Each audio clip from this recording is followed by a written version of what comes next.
So before we even start tonight's episode of the Tim and Guy, happy birthday, Tim. Thank you. Happy birthday. You're a good man, and I appreciate it. It's been a fun day, even in isolation. It should be fun. Now, last night we did our heroes and zeros, as I walked away, I'm like, it's funny. There's so many great rock songs with heroes in the lyrics or in the titles. The obvious one that just popped in my head, and I haven't been able to get it out of my head, is the just awful jukebox hero.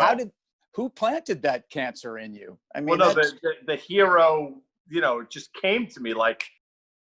So Foreigner's jukebox hero. I know David Bowie's got a hero sing. You have any hero songs you want to sort of quickly throw at me?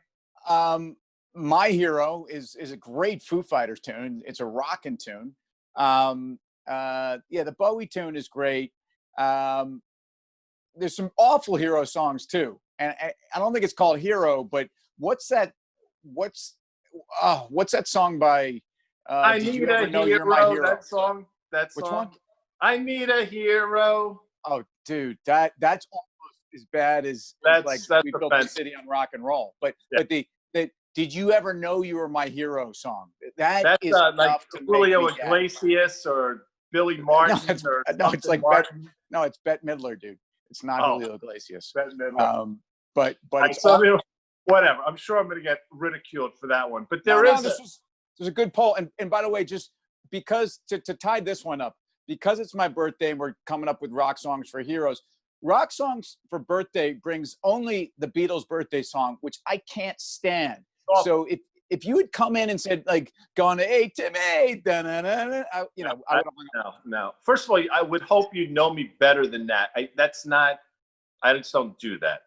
So a heroic kind of move by the market today, or was it really was there an anti-hero, and was the White House the anti-hero, essentially for taking this market down in the last 35 minutes of trading from what was a decent day, shrugging off some really tough employment numbers that I think are telling the story. What do you got?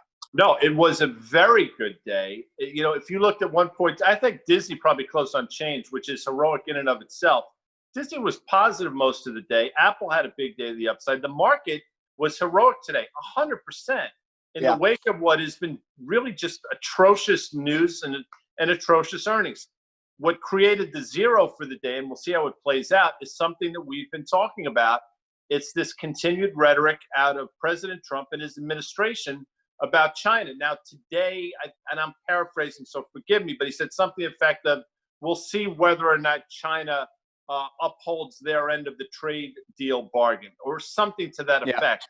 But that's all sort of tied around this notion, or the administration's want to pin the coronavirus on the Chinese and potentially have some reparations or penalties that they may find themselves needing to pay. I think it's extraordinarily negative for the market. I don't think a lot of people agree with me. We'll see. That's what makes markets. Well, I don't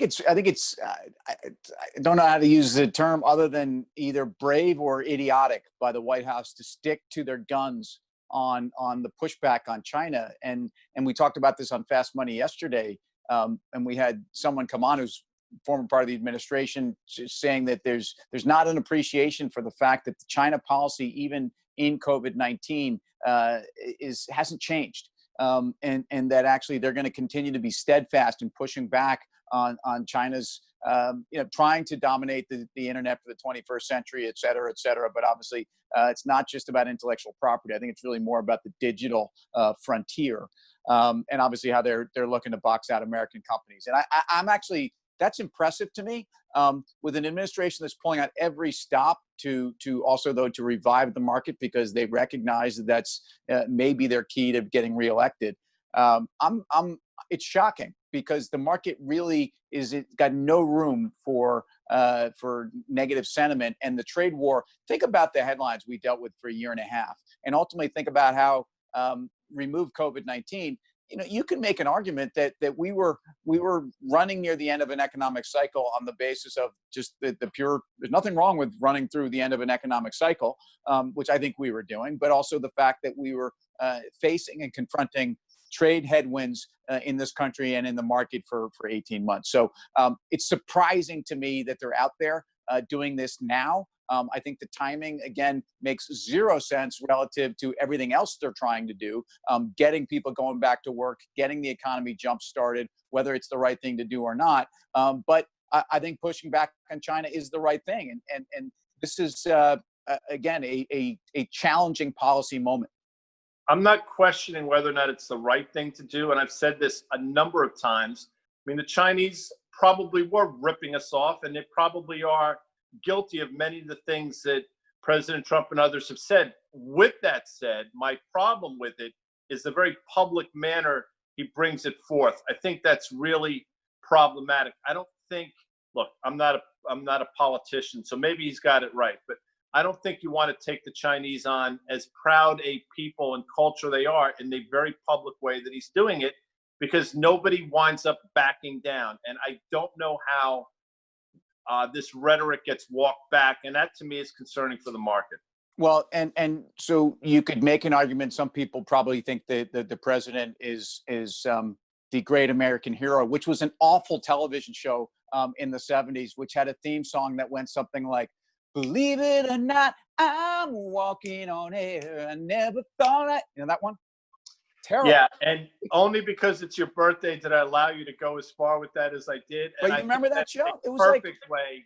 it was like some wimpy dude who wore like a red suit, you know, and red like leotard or something, and he was the great American hero. It made no sense. Or makes a lot of sense. And on that note, enjoy your birthday, and we'll talk again tomorrow. Thanks, buddy. See you tomorrow.